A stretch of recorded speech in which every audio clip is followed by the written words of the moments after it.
आज अंतर्राष्ट्रीय यज्ञ दिवस है, प्रेस दिवस है और वस्त्र दिवस है। 3 दिवस हैं, और भी दिवस हर दिन होते हैं, लेकिन हम 2 बातें करेंगे। पहले तो यज्ञ की बात कर रहे हैं, हमने हवन किया। यहाँ तो नित्य दोनों समय हवन होता ही है, 5 वर्ष में भी एक बार हवन नहीं छूटता। हमारे कई सदस्य ऐसे हैं वो नियमित यज्ञ करने वाले हैं। यज्ञ के जरिए जो शक्तिशाली तत्व वायुमंडल में फैलते हैं, जो तत्व जा रहे हैं अभी, केसर, गुग्गुल, इसके अलावा अन्य लौंग, तमाम प्रकार की औषधियाँ डाली गई। यहाँ पर जो हमने आहुतियाँ दी, हविष्य दिया देवताओं को। पहले तो बार बार कहा जाएगा कि देवताओं का मुख्य अग्नि है, देवता इसको ग्रहण करते हैं, लेकिन देवता जो देता है वो कई गुना, जैसे जमीन में, पृथ्वी में डाला गया एक दाना वो 1000 गुना हो जाता है, वैसे ही यज्ञ में डाली गई आहुति वो लाखों गुना शक्तिशाली हो जाती है। एटॉमिक जो है, परमाणु उसके विखंडित होते हैं।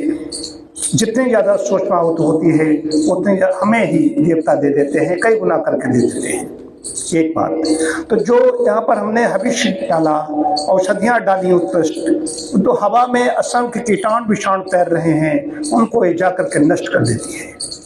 अब इतना शुद्ध वायुमंडल बनता है कि जहाँ जहाँ तक यहाँ पर लोग टहल रहे होंगे, पीछे सैकड़ों लोग, जहाँ जहाँ चीज जा रही, जहाँ जहाँ हवा पवन देव इसको कहाँ कहाँ पहुँचा देते हैं। भारतीय संस्कृति यज्ञ की संस्कृति रही है। अंतर्राष्ट्रीय दिवस तो इसलिए मनाया जा रहा है कि विश्व लोग भी इसको समझें, भारतीय संस्कृति को, यज्ञ की संस्कृति को समझें। कीटाणु विषाणु से जब दुनिया तबाह हो रही थी तो जहाँ जहाँ यज्ञ किए गए, बहुत इस पर शोध हुए, वैज्ञानिकों ने इस पर शोध किए, उन्होंने इस जगह जगह मशीनें लगाई गईं।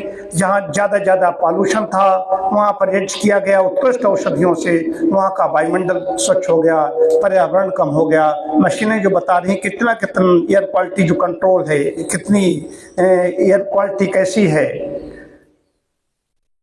AQI एयर क्वालिटी इंडेक्स जो होता है उसको देखा गया तो नीचे गिर गया।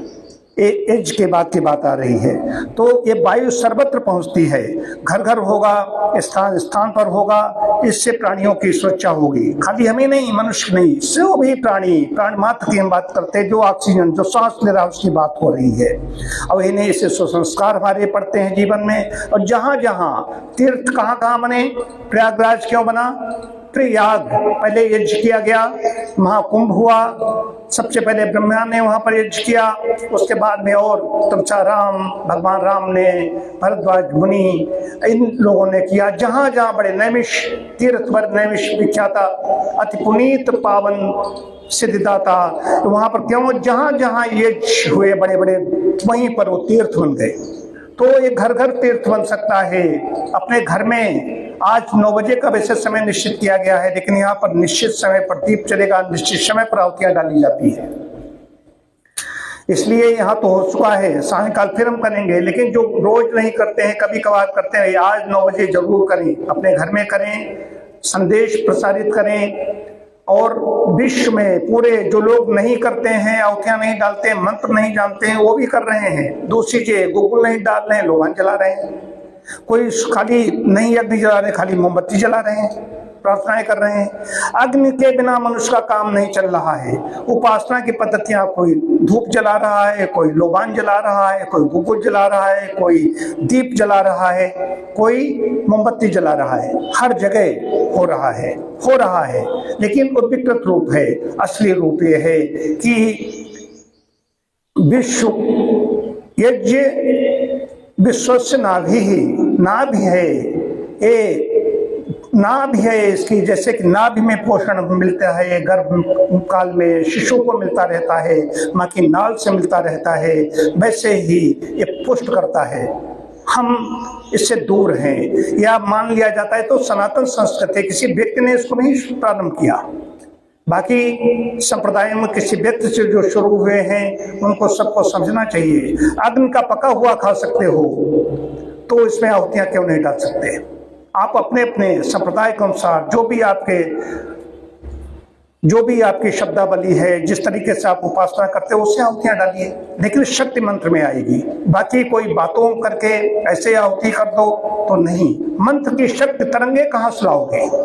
मंत्र की शक्ति है, मंत्र में एटॉमिक शक्ति है, उसको पहचानना होगा। धीरे धीरे लोग पहचानेंगे इसको। जैसे 2 दूनी 4 होते हैं तो 2 दूनी 4 चाहे भारत में हो या श्रीलंका हो या जापान हो, शत्रु मित्र हमारे जो राष्ट्र हैं वो हो, हर जगह 2 दूनी 4 होते हैं। ठीक जैसे 2 दूनी 4 हैं, जैसे सूर्य देव का प्रकाश है, सत्य है, ठीक वैसे ही ये सत्य है। एक न एक दिन सभी को ये स्वीकार करना होगा।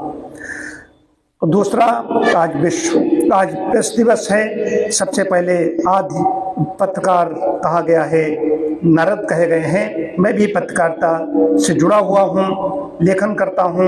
मैं बहुत बड़े पेपर का एक समाधान बाड़ी जो राष्ट्रीय राजधानी का समाचार पत्र है, मैं उसका न्यूज एडिटर हूँ। दूसरा पद है संपादक के बाद मेरा, न्यूज एडिटर। हमारे संपादकीय, विशेष संपादकीय लिखे जाते थे जो मुख्य पृष्ठ पर प्रकाशित होते थे। संपादकीय ऐसे लिखे जाते थे जो मुख्य भाई नेम मेरे प्रकाशित होते थे। संपादक डर गया, उसने कहा कि डॉक्टर साहब आप हमारे ऊपर लाठी चलवाओगे, इतना मैं कड़ा लिखता था। तो और वस्त्र दिवस है, वस्त्र दिवस भी है। तो वस्त्र का मतलब है ये वस्त्र पहने हुए नहीं कहा जाए तो परिधान है, लेकिन वस्त्र जो पहले नवीन निकल करके आता है, जो बुनाई होती है, वस्त्र के बाद में जब सिलने के बाद में जो हमारे बनते हैं परिधान बनते हैं। वस्त्र परिधान में अंतर है। तो वस्त्र भी हमारे वेशभूषा कैसी होनी चाहिए। भाषा भूषा भजन भोजन और भेषज जिसके ठीक हैं, पंचभकार कहे गए हैं। भाषा भूषा भजन भोजन और भेषज जिसके ठीक हैं वही मनुष्य कहलाने योग्य है। तो हमें जो तंत्र है, जैसे इसकी जो भी संदेश पहुंचाए, रिश्तेदारी पहुंचा दे, इष्ट मित्रों पहुंचाए कि आज 9 बजे आयोजन करना है, एज करना है, ये संदेश हो गया उसकी। यही वो पत्रवाहक है, संदेशवाहक है, ये हो गया। संदेशवाहक होता, संदेश लेकर के भेजा गया। मैं यहाँ पर थोड़ा सा अलग बोला, लेकिन पत्रकारिता क्या है, उसको किसी संदेश नहीं दिया, पहुंचाओ जा करके, वो अपनी जिम्मेदारी समझ करके और प्रसारित कर देता है उसको। संदेश एक व्यक्ति स्पेशल उसके लिए जाता है। तो ये है सोशल मीडिया पर आज की चीजें चल रही है। तो आज अंतर्राष्ट्रीय दिवस की सबको, सभी को शुभकामनाएं देता हूँ। सभी का मंगल हो, सभी का कल्याण हो।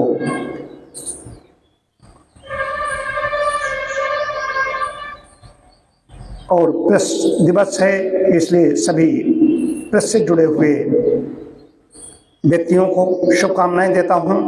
अपनी वेशभूषा ठीक रखें, ऐसी सबके अंदर सद्बुद्धि आए, ऐसी मैं प्रभु से प्रार्थना करता हूं। ओम शांति शांति शांति।